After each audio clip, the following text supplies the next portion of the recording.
Shalom dan selamat siang bagi pemirsa kami yang tercinta di rumah.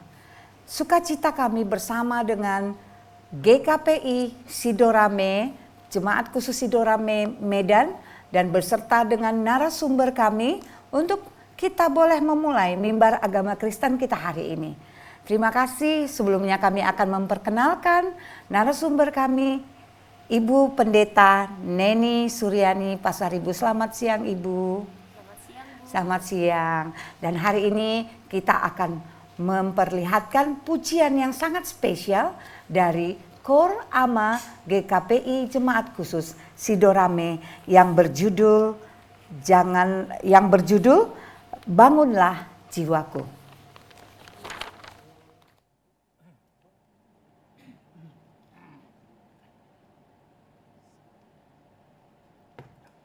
Bangunlah jiwaku, bangunlah engkau, gambus kecapiku, bangunlah. Aku hendak membangunkan fajar, hendak bersyukur kepada Tuhanku dan bermazmur baginya, memujinya. Kasih setianya yang besar sampai ke langit, dan kebenarannya mengatasi awan. Allah, sungguhlah Engkau Allahku yang benar, Allahku yang benar. Kasih setiamu Bapa lebih besar dari kehidupan.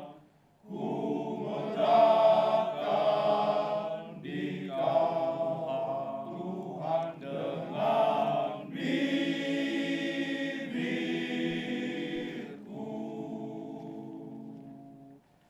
Maha kuduslah Itu, penuh kekuatan, mulia namamu.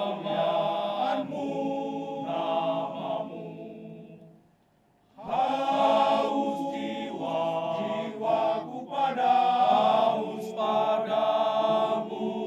tubuhku merindu padamu, seperti tanah yang kering tandus tak berat. Seumur hidupku aku memujimu, seperti lemah, seperti sumsum, Engkau kenyangkan jiwaku dengan bibirku serta mulutku. Aku bersorak memujimu, sungguhlah Engkau Allah Bapa-Ku, pertolonganku selalu di bawah naungan sayap-Mu Tuhan. Aku bersorak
Kita berdoa. Terpujilah Engkau ya Tuhan, yang boleh memberikan waktu bagi kami, memuji dan memuliakan Engkau, dan mendengarkan firman Tuhan pada saat ini. Berfirmanlah Engkau ya Allah, sebab kami telah siap untuk mendengarkannya. Di dalam Kristus Yesus, Juru Selamat kami yang hidup. Amin.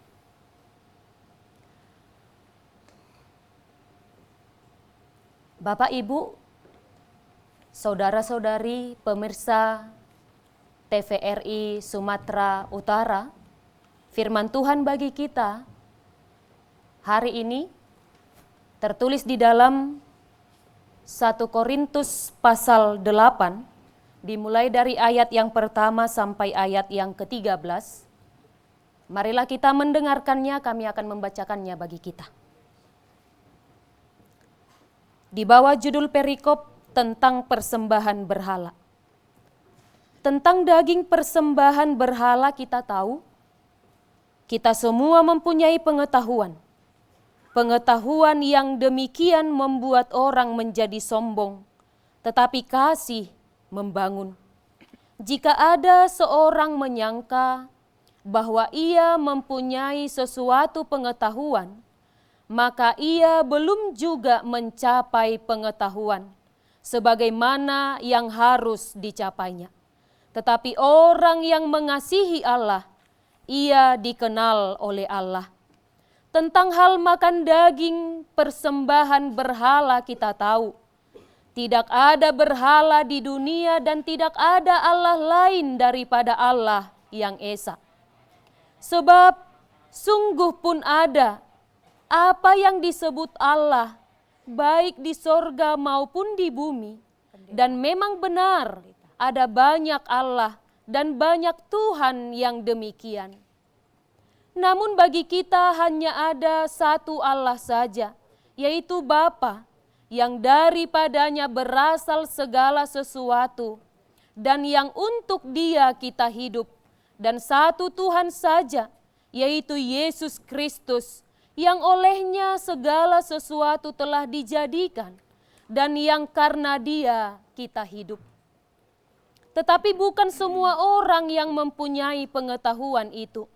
Ada orang yang karena masih terus terikat pada berhala-berhala, makan daging itu sebagai daging persembahan berhala.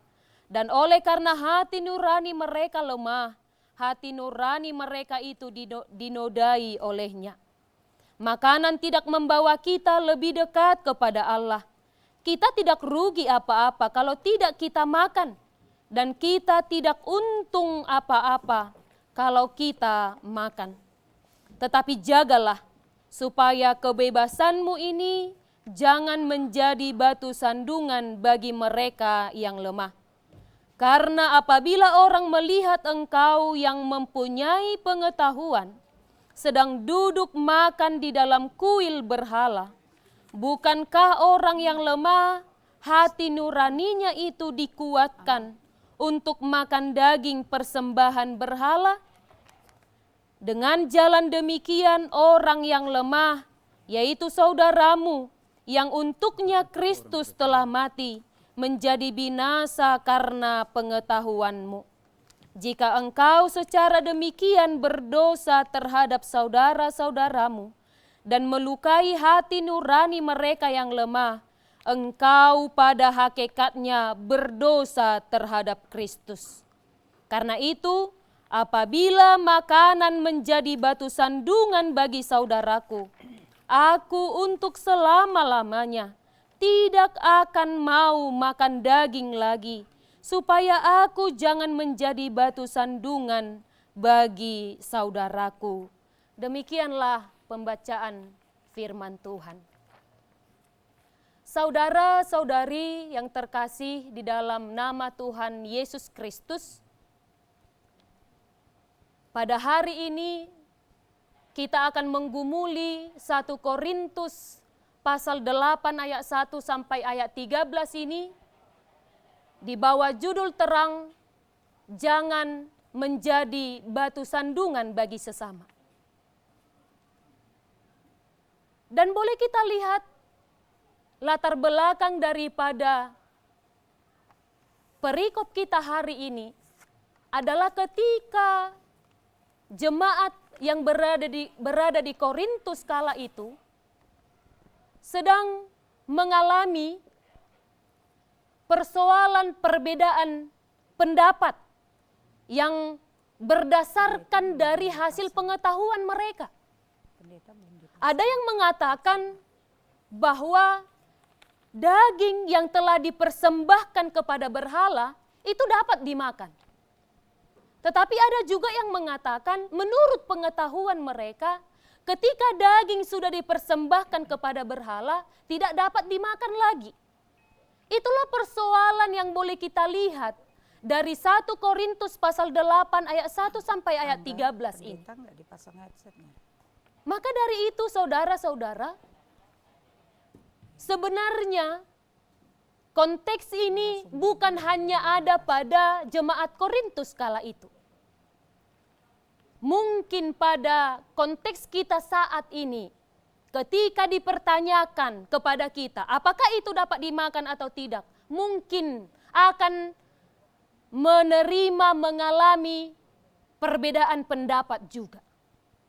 Sehingga Paulus menjawab pergumulan mereka, menjawab pertanyaan mereka dengan mengatakan bahwa baiklah kiranya pengetahuan itu harus lebih tinggi daripada kasih. Itu sebabnya tadi di ayat 1 dikatakan pengetahuan yang demikian membuat orang menjadi sombong, tetapi kasih membangun. Kasih yang harus lebih tinggi daripada pengetahuan itu.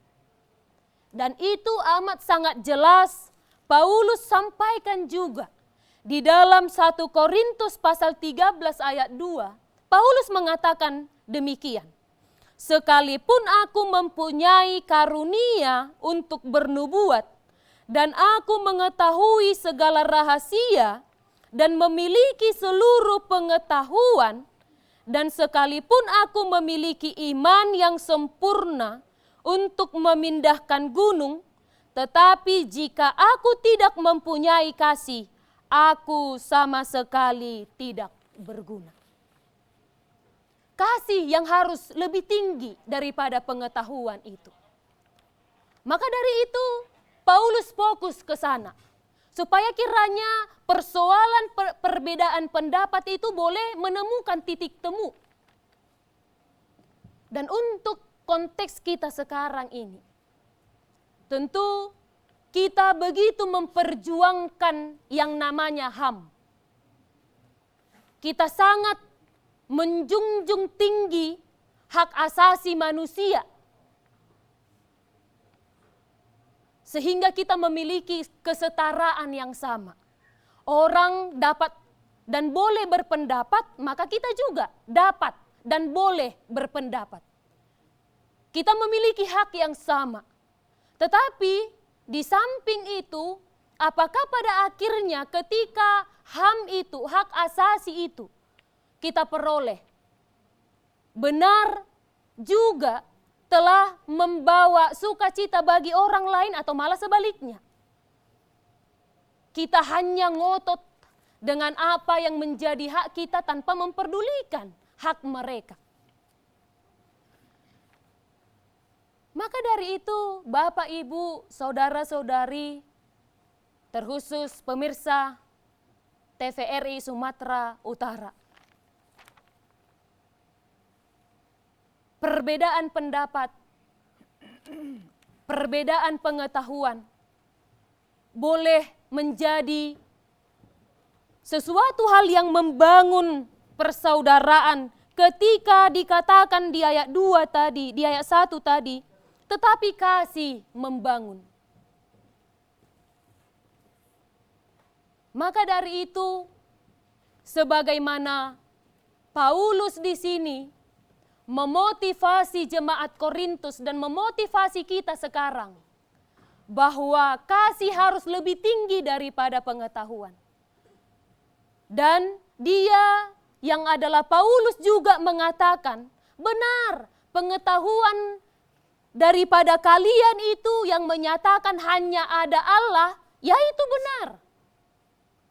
Dan itu juga kembali dia tekankan, bahwa hanya ada satu Allah. Menguatkan iman mereka, menguatkan pengetahuan mereka juga. Dan kita sampai saat ini juga. Bahwa Tuhan itu hanya ada satu. Sehingga praktisnya, ketika iman kita hanya kepada Tuhan, dan itu adalah kasih yang harus kita tunjukkan ketika kita mengaku hanya ada satu Tuhan, maka praktik kehidupan kita dipanggil untuk tidak menjadi batu sandungan bagi sesama. Sehingga saudara-saudara kita yang lemah, sebagaimana yang dikatakan di ayat 5 sampai ayat 8 tadi, ketika ada orang yang lemah, mereka tidak akan jatuh kepada perbuatan dosa. Mereka akan benar-benar ketika sejak awal mendapat bagian dalam keselamatan itu, maka mereka akan senantiasa mendapat bagian keselamatan itu. Maka kalaulah kita boleh mengatakan, aku memiliki hakku. Tetapi di sini sebagaimana yang dikatakan di ayat 5 sampai ayat 6, bahwa Yesus telah mengorbankan hak itu. Yesus telah mengesampingkan haknya sebagai Allah, menjadi juru selamat bagi dunia, maka hubungan kita dengan sesama juga akan semakin terbangun ketika kita tidak mengutamakan hak kita. Ketika kita lebih fokus kepada sebuah hubungan yang membangun dan tidak malah menjadi batu sandungan kepada saudara kita tersebut.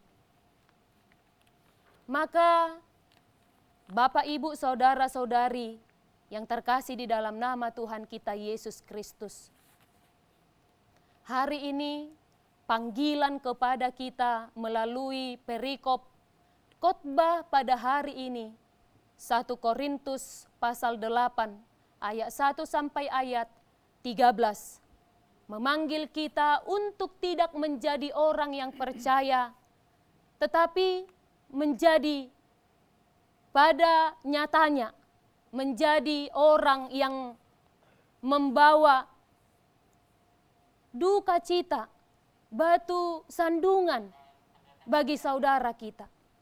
Sebagai orang percaya kita harus merenungkan, sebagai orang percaya kita harus berpikir, apakah aku sudah menjadi orang yang membawa saudaraku dekat dengan Tuhan atau malah sebaliknya? Itulah panggilan firman Tuhan bagi kita hari ini, sehingga sebagaimana Paulus mengambil keputusan, kalau pada akhirnya ketika aku memakannya menjadi batu sandungan bagi saudaraku, maka aku akan memilih tidak memakannya selamanya. Sekali lagi, sebagaimana Paulus memilih bahwa aku tidak akan memakan daging itu ketika itu menjadi batu sandungan bagi saudaraku, maka selamat melakukan firman Tuhan. Amin. Kita bersatu di dalam doa. Tuhan Allah Bapa yang bertata tinggi di dalam kerajaan sorga, terima kasih untuk kebenaran firman Tuhan yang boleh kami terima. Ajari kami untuk menjadi orang-orang yang melakukan firman Tuhan, membawa cinta kasih kepada saudara-saudara kami, tidak malah menjadi batu sandungan bagi mereka. Sehingga ketika Tuhan menyelamatkan dan menyediakan keselamatan itu, kami menjadi bagian daripada keselamatan itu sampai akhir. Terima kasih ya Tuhan. Pakailah kami seturut dengan kehendak-Mu. Tuntunlah kami dengan tuntunan Roh Kudus-Mu. Terpujilah Engkau hanya di dalam nama anak-Mu, Tuhan Yesus Kristus Juru Selamat kami yang hidup. Amin. Marilah kita dengarkan Kor Ama GKPI Sidorame dengan judul Pilitma Hangoluani.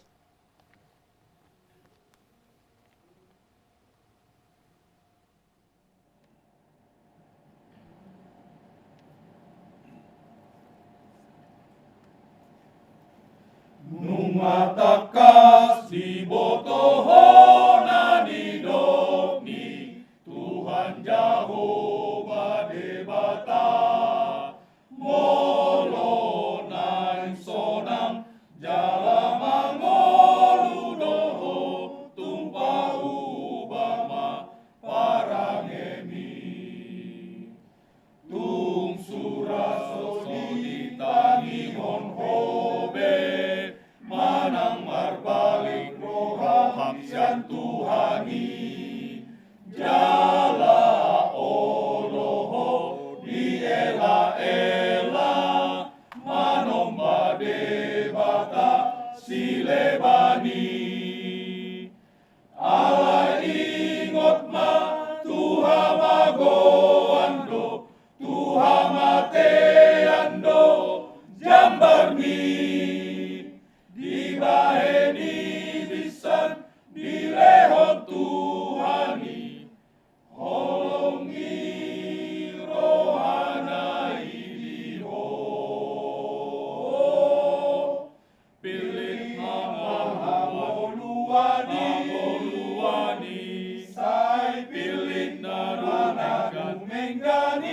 menggani asa mangoluho muse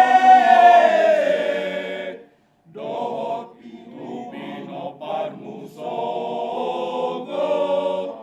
asa marua homuse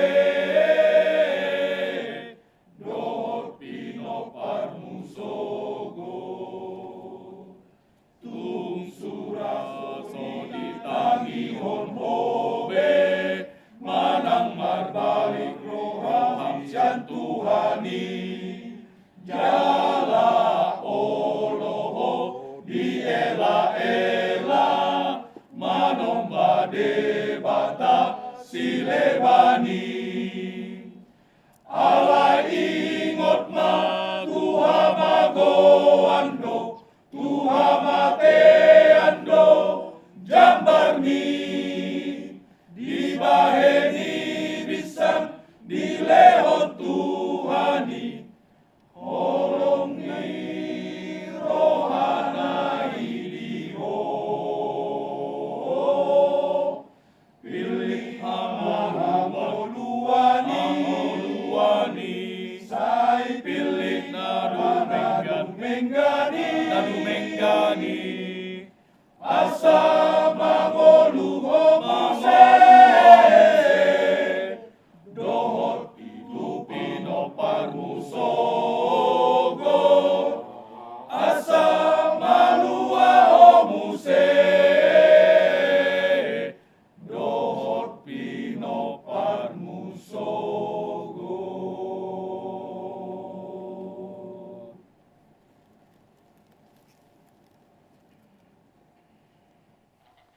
Terima kasih buat persembahan pujian yang begitu bagus sekali dari Kor Ama GKPI Sidorame. Di depan kita ada dua narasumber. Yang pertama tadi Ibu Pendeta Neni Pasaribu STH, dan yang kedua kita boleh berkenalan kembali dengan Bapak Pendeta Pauline Sihombing MTH MM. Tadi sewaktu khotbah ada satu hal yang perlu dipertanyakan, mungkin pemirsa juga ada bingung. Tapi sebelumnya saya mau bertanya, apa sih latar belakang dari perikop 1 Korintus 8 ayat 1 sampai 13? Bagaimana dengan Inang Ibu Pendeta Neni? Boleh dijelaskan? Ya, terima kasih Bu.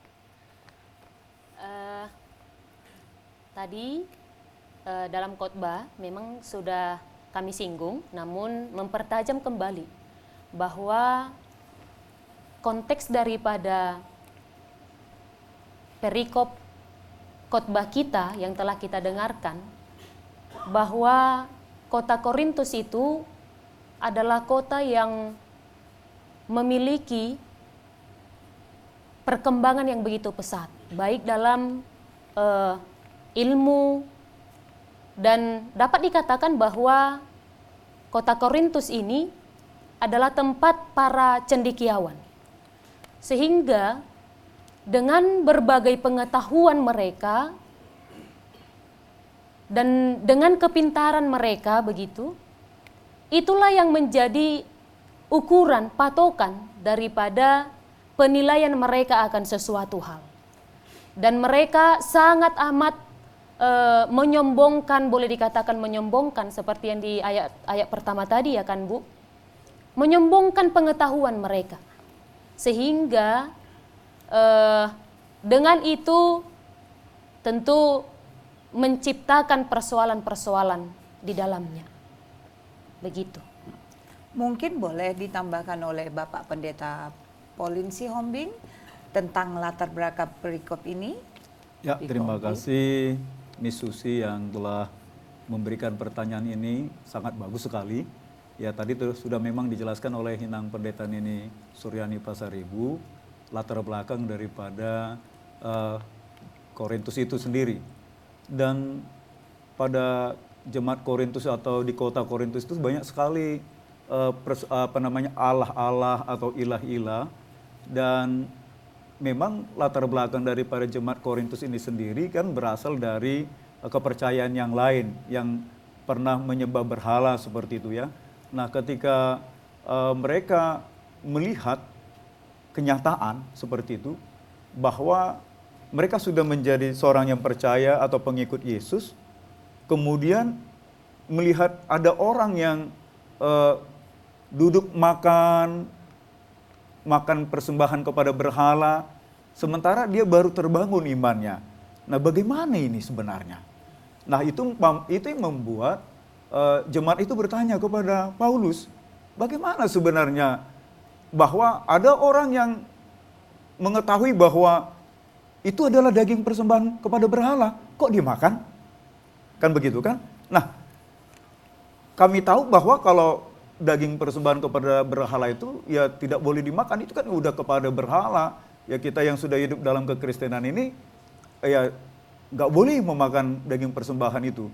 Nah, itu makanya pertanyaan itu diajukan oleh jemaat Korintus kepada Paulus, karena jemaat Korintus itu yang membangunnya, yang mendirikannya menjadi jemaat yang percaya kepada Yesus itu adalah Paulus itu sendiri. Sehingga siapa yang bisa menerangkan ini? Siapa yang bisa memperjelas ini kepada kami?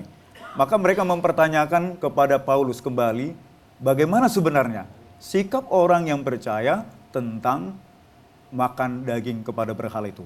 Demikian. Lalu pendapat Paulus sendiri bagaimana, Bapak? Kalau pendapat Paulus setelah mereka bertanya. Ya, kalau pendapat Paulus sendiri itu kan memang jelas sekali tadi dikatakan bahwa kalau kita mau makan daging itu nggak ada menjadi masalah. Kalau tidak makan juga itu tidak menjadi masalah. Tidak membuat kita semakin dekat kepada Tuhan kalau nggak makan daging persembahan berhala itu, atau tidak membuat kita semakin jauh dari Tuhan ketika kita memakan daging persembahan berhala. Cuman masalahnya adalah bahwa ketika kita memakan daging persembahan kepada berhala itu, apakah orang lain menjadi imannya lemah? Atau bagaimana ini sebenarnya? Kan begitu. Ya, coba ditambahkan oleh Inang Pendeta Neni. Intinya sebenarnya, apakah kita boleh memakan makanan yang sudah dipersembahkan kepada ilah lain atau Allah lain sebagai seorang Kristen? Sebagai seorang yang percaya kepada Tuhan? Iya, terima kasih Miss. Ya. Tentu ini adalah pertanyaan semua orang, begitu. Mengingat yang sudah saya sampaikan juga tadi, ini menjadi topik yang hangat juga di kalangan kita, kan begitu. Nah, pendapat Paulus bahwa dari ayat 8 itu kita sudah mendapat jawabannya. Ini bukan persoalan dagingnya, begitu. Dan seperti yang disampaikan oleh Amang Pendeta Pauline tadi, kalaulah aku memakannya, bukan serta-merta aku jadi dekat sekali dengan Tuhan. Dan kalau aku tidak memakannya, bukan berarti aku menjadi jauh dengan Tuhan. Tidak ada hubungan makanan. Dan Paulus mengatakan kalau menurut pengetahuan, karena seperti alasan mereka, alasan yang setuju untuk memakannya, alasan mereka itu mengatakan dapat dimakan. Karena apa? Karena tidak ada ilah-ilah, tidak ada Tuhan yang lain. Maka sebagaimana ini makanan, ini dapat dimakan menurut pengetahuan. Tetapi karena ada orang yang pada akhirnya lemah imannya, oh ternyata bisa dimakan, dan ternyata ketika memakannya, oh Tuhan itu berarti memang ada, ilah-ilah yang lain itu berarti ada. Menurut dari kasihnya, menurut daripada kasih kita kepada yang lemah imannya ini, kita tidak dapat memakannya supaya dia tidak semakin jatuh kepada pemahaman dia yang bertuhan. Dan satu yang pasti bahwa hanya ada satu Tuhan, itu amat sangat dijelaskan oleh Paulus. Maka menurut, sekali lagi dari pertanyaan Miss tadi, kalau menurut pengetahuan tidak memahami bahwa makanan itu menghantarnya untuk percaya, menghantarnya untuk tetap percaya kepada satu Tuhan, menurut pengetahuan begitu sesuai dengan teks ini, silakan dimakan. Tetapi ketika berbicara tentang kasih kepada orang lain supaya imannya tidak jatuh, lagi-lagi Miss, itu jangan makan. Karena Paulus pun mengambil sikap itu pada akhirnya di ayat 13 tadi. Demikian Miss. Oke, saya tertarik dengan khotbah Inang tadi. Mungkin Amang Pendeta Si Hombing boleh menyampaikan, kan banyak orang-orang pintar di situ ya, betul ya Mang? Orang-orang yang pintar, tentu akhlaknya bagus atau mereka sangat jenius, tapi mereka mempunyai banyak ilah yang mungkin menurut mereka bisa memberikan hal-hal yang supranatural atau natural atau bagaimana kepada mereka. Nah, saya hanya ingin bertanya, kenapa mungkin pemirsa yang bersama dengan kita menonton acara pasti akan bertanya, kenapa kita harus menyembah hanya kepada satu Tuhan saja? Mungkin boleh diberikan ulasannya, Amang? Iya, ini pertanyaan yang sangat bagus sekali ini, Miss. Kenapa kita harus menyembah hanya kepada satu Tuhan saja? Ya kan? Karena memang kita ketahui bahwa hanya Tuhan Allah saja yang kita sembah itu yang menciptakan langit dan bumi dan seisinya. Tidak ada kekuatan atau kuasa yang lain selain daripada Allah yang satu itu. Yang kita sembah sejak pemanggilan Abraham, Ishak dan Yakub, dan sejak pemanggilan Musa untuk membawa bangsa Israel keluar dari Mesir, dan yang kita sembah sejak Yesus datang ke dunia ini. Nah, jadi memang Paulus di sini mau mengingatkan kembali ketika banyak orang mempersoalkan tentang makan daging persembahan, bukan itu titik persoalannya. Titik persoalannya kita mempunyai satu Tuhan atau banyak Tuhan. Ya kan begitu kan? Punya satu Tuhan atau banyak Tuhan. Nah, ini mau mengatakan kepada kita, kita harus mempunyai dan menyembah hanya kepada satu Tuhan, karena hanya Tuhan Allah yang kita sembah itu di dalam Yesus Kristus, karena dia mengatakan bahwa hanya ada satu Bapa dan hanya ada satu Yesus yang menyelamatkan kita, dan itulah yang harus kita sembah dalam kehidupan kita, tidak ada yang lain. Meskipun sepertinya di dunia ini banyak kuasa-kuasa, kekuatan-kekuatan seperti jimat, berhala, dan gunung-gunung dan batu-batu, semuanya itu adalah di bawah kuasa Tuhan, tidak ada lain daripada itu. Tuhan yang menciptakan itu berkuasa atas segala sesuatu yang ada di dunia ini. Dengan kata lain, bahwa kita hanya punya satu komunitas, yaitu komunitas yang orang-orang yang percaya kepada Tuhan Yesus Juru Selamat kita. Seperti lagu yang akan dikumandangkan oleh Kor Ama GKP Sidorame yang berjudul Doa.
Tuhan kami. Oh Yesus yang pengasih, kehidupan ceria kami ingin setia hidup berbahagia. Kami mohonkan Tuhan. Tuhan mohon berikan bekal kami, perlukan kami tak kekurangan besertamu ya Tuhan. Damai serta kasih-Mu tetap bersinar tiap waktu. Terpujilah Tuhan sampai selama-lamanya. Amin.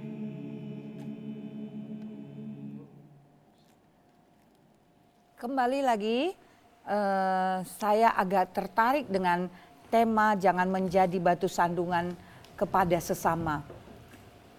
Lalu sebenarnya, maaf Inang, apakah yang dimaksud dengan tema jangan menjadi batu sandungan kepada sesama? Nah ini pasti pengertiannya sangat dalam sekali, jangan menjadi batu sandungan sesama, begitu. Terima kasih Miss. Tentu ini adalah inti daripada khotbah yang telah kita dengarkan tadi. Batu sandungan itu adalah sebuah kiasan, begitu kan? Sebuah kiasan yang mau mengatakan tentang perilaku atau tingkah laku seseorang yang membuat orang lain berdosa atau merusak, begitu. Maka dari itu, sebagaimana teks yang sudah kita baca, sikap daripada mereka itu dapat merusak iman daripada orang lain. Tentu itu yang mau dikatakan tema ini. Baiklah kiranya kita sebagai orang-orang percaya tidak merusak iman daripada orang lain dan tidak membawa dia jatuh kepada dosa. Ya, itu mungkin yang mau dikatakan tema kita. Ya, Miss. terima kasih Inang. Mungkin Amang Pendeta Pauline Sihombing boleh sedikit memberikan penjelasan apa-apa saja perilaku orang yang menjadi batu sandungan kepada sesama. Bagaimana dan bagaimana perilaku kita supaya mengambil sikap tidak menjadi batu sandungan bagi semua orang. Ya, terima kasih Miss. Kalau kita pergi sebentar ke jalan raya seperti itu atau ke jalan setapak, ya kan, maka kita bisa tersandung oleh kerikil. Saya ingat ada sintua kita kemarin karena hanya kerikil sedikit dia jatuh. Ya kan? Terjatuh dia. Berarti bukan hanya karena batu yang besar atau kayu yang besar atau satu benda yang besar bisa membuat kita jatuh. Kalau batu yang besar sudah bisa kita lihat bahwa oh ini harus kita sisihkan. Tetapi kadang-kadang kerikil yang kecil ini atau benda-benda yang kecil ini bisa membuat kita terjatuh. Karena kita tidak perhatikan. Iya. Luput dari pandangan mata kita. Nah, sama seperti sikap, perilaku, dan tindakan kita. Kita sebagai seorang yang percaya kepada Yesus, yang telah mengatakan sebagai pengikut Yesus, nah, ada buah-buah roh, ya kan? 9 buah-buah roh yang diajarkan kepada kita untuk kita hidupi. Supaya kita bisa menjadi teladan, menjadi contoh kepada kawan-kawan kita, dan menjadi diikuti dalam perilaku kehidupannya.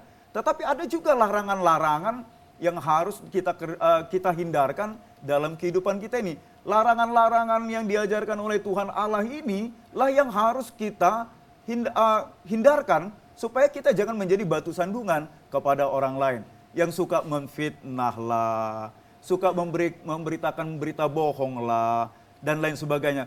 Kita coba lihat di tengah-tengah dunia demokrasi yang ada di Indonesia ini. Ya kan, oleh karena kepentingan sesaat, ya kan, kepentingan sesaat, maka kita memberikan fitnah. Bisa orang memberikan berita hoax untuk menjatuhkan orang lain dan sebagainya. Itu menjadi batu sandungan. Kayaknya ini kawan ini hanya karena kepentingannya saja dia menebarkan berita-berita seperti ini. Aduh, gimana ya? Kalau aku sebagai orang yang percaya ini, apakah aku harus hidup seperti itu? Kan seperti itu. Nah, kalau kita sudah mengatakan diri kita seorang yang percaya, kita bukan menjadi batu sandungan. Jangan kita menjadi kerikil-kerikil. Dulu ada pernah namanya kan, judul lagunya kerikil-kerikil, judul film, kerikil-kerikil tajam. Ya kan? Jangan kita menjadi kerikil-kerikil tajam bagi orang-orang yang percaya. Atau apalagi orang-orang yang di luar sana seperti itu. Dan Miss juga, mari.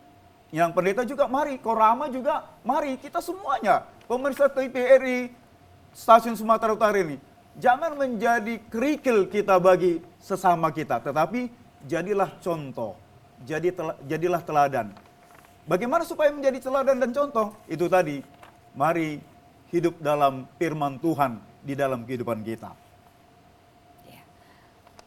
Bagaimana pemirsa yang di rumah yang menonton bersama-sama dengan kami, kita sudah mengambil satu pelajaran yang sangat baik sekali bahwa kita tidaklah menjadi batu sandungan, tidaklah akan menjadi batu sandungan bagi sesama kita manusia.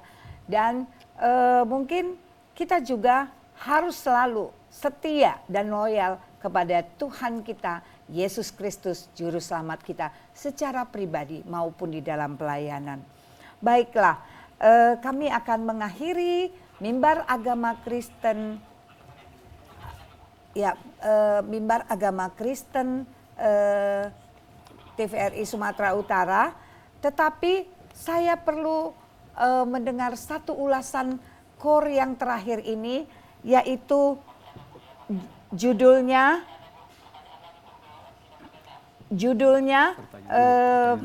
Engkau Spesial. Nah, mungkin Engkau Spesial ini bisa dijelaskan oleh Amang Pendeta selaku anggota Kor Ama GKP Sidoarame, dan juga boleh dijelaskan oleh Inang Pendeta. Engkau spesial. Spesial di mata siapa? Di mata manusia, di mata Tuhan, atau di mata orang yang hanya boleh melayani kita atau memberikan kita yang baik-baik. Bagaimana, Amang? Ya, Inang Pendeta ini dulu. Iya, Inang Pendeta ini. Oke. Tentu semuanya kita spesial di mata Tuhan. Betul yang dibilang Miss tadi, bahwa siapapun kita, bagaimanapun posisi kita, kita semuanya spesial di mata Tuhan. Dan untuk orang lain, kita tidak dapat memaksa bahwa kita spesial atau enggak, kan begitu. Tapi orang-orang melalui sikap kita, ketika kita benar-benar membawa sukacita, dan itu adalah kerinduan Tuhan, dan biarlah Tuhan bekerja, dan yakinlah bahwa kita akan spesial baginya, ketika kita menganggap dia juga spesial. Dan itu harus diikat bersama-sama dengan kasih Tuhan. Berarti saya juga spesial dong, Ya. Amang? Ya. Saya spesial di mata Tuhan. Amang Pendeta juga spesial di mata Tuhan. Boleh Ya. ditanggapin kembali, Amang? Iya. Ini lagu ini kayaknya spesial diciptakan ketika kita mau masuk ke TVRI ini ya. Karena memang sehubungan juga, sekaitan juga dengan 1 Korintus 8 ayat 1 sampai 13 ini. Artinya bahwa dalam ayat 6 tadi dikatakan di sana bahwa namun bagi kita hanya ada satu Allah saja, yaitu Bapa yang daripadanya berasal dari segala sesuatu dan yang untuk Dia kita hidup. Dan satu Tuhan saja, yaitu Yesus Kristus, yang olehnya segala sesuatu telah dijadikan dan yang karena Dia kita hidup. Nah, saya membandingkan ini seperti satu makanan, ya kan? Miss, apa sih makanan spesial bagimu, makanan istimewa bagimu? Bisa saja Miss mengatakan durian, kan seperti itu kan? Ya, bisa saja dikatakan durian. Nah, tapi apakah yang spesial untuk Miss tentang durian itu apakah menjadi spesial bagi orang lain? Belum tentu. Bagi saya spesialnya adalah nastar, kue nanas, seperti itu kan? Nah, bisa saja orang berbagai-bagai macam spesial bagi hidupnya. Tetapi sebagai orang yang percaya, sebagai orang yang merasakan bahwa Tuhan Allah itu adalah pencipta langit dan bumi dan segala isinya, dan yang telah mengutus Yesus, anaknya yang tunggal, menjadi juru selamat kita, penebus segala dosa-dosa kita, dan memberikan kehidupan yang kekal bagi kita, itulah membuat Dia menjadi spesial bagi kita. Nah, hanya itu, spesial Dia, Tuhan itu bagi kita. Karena apa? Hanya Dia yang menjadi kesukaan kita, yang memberikan keselamatan dan kehidupan yang kekal bagi kita. Itu yang harus kita tanamkan dalam hati kita. Nah, spesial. Kenapa kita harus membuat Tuhan Allah kita itu spesial bagi kita? Karena kita pun spesial baginya. Karena apa? Oleh karena kita yang sebenarnya ini adalah debu, tidak apa-apanya kalau bertiup angin seperti itu, kita langsung terbang lenyap. Tetapi oleh karena kita diciptakan dengan tangannya dan dihembuskan napas kehidupan ke hidung kita ini sehingga kita hidup, maka Tuhan tidak menginginkan kita itu menjadi seorang yang mati dan masuk ke dalam neraka. Tetapi karena kita spesial di hadapan Tuhan, maka kita menjadi hidup untuk selama-lamanya oleh pengorbanan Tuhan Yesus Kristus, Juru Selamat dunia. Baik, kita akhiri tema kita hari ini, jangan menjadi batu sandungan bagi sesama. Dan kita akan mendengarkan lagu spesial dari Koar Ama, bahwa kita adalah spesial dengan judul Engkau Spesial di depan Allah dan manusia. Kami mengucapkan terima kasih untuk seluruh pemirsa yang ada di rumah, dan kami mengucapkan shalom dari kru TVRI Sumatera Utara, juga dari seluruh kru pengarah acara dan pembawa acara mengucapkan selamat siang. Tuhan Yesus memberkati kita semua. Shalom.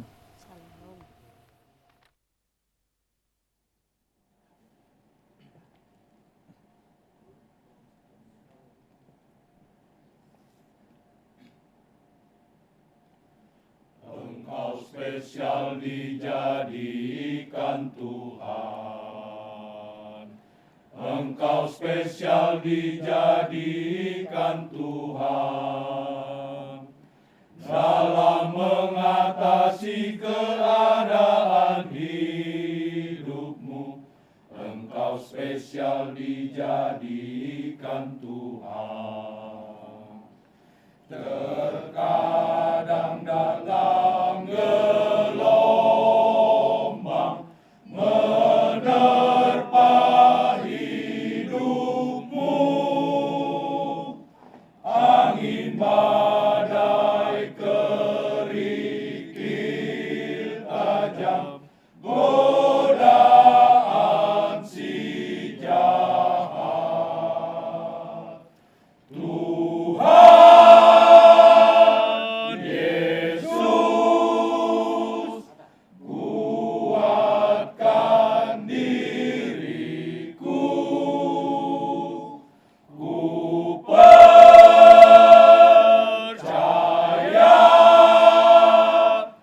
hanya kepadamu.